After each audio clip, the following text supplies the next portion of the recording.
at 5:30, he didn't get a fair trial. That's what Boston Marathon bomber Johar Tsarnaev's lawyers argued in a federal court today, urging a 3-judge panel to overturn his conviction. Eyewitness News reporter Steve Nielsen has been tracking the appeal hearing all day. He joins us now live in studio with the latest developments. Steve?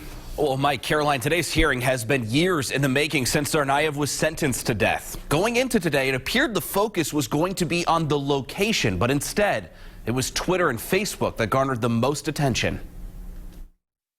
Back in court, the First Circuit Court of Appeals is deciding if Johar Tsarnaev should be retried or if his conviction and sentence of death should stand.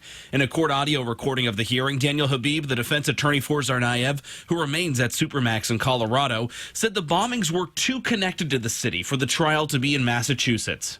Tsarnaev was sentenced to death 2 miles from the marathon's finish line in a venue still suffering the effects of his crimes. The defense does not dispute Tsarnaev's role in the 2013 bombings at the Boston Marathon finish line, but hopes to reduce the sentence to life.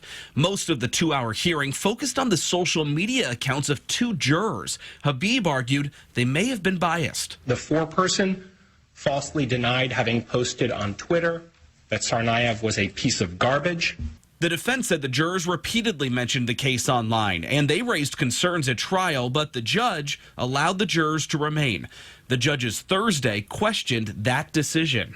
It's just very puzzling. You've got lots of qualified or qualifiable jurors in Boston.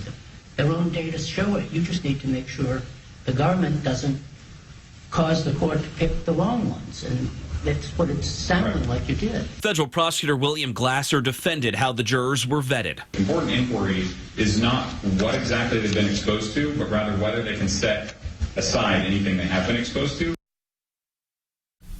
Now, it's unknown when the appeals court will decide on a ruling here. The defense said they want a new trial, but they said they would also support just redoing the sentencing component of the trial, considering they don't deny Tsarnaev's actions in the bombings.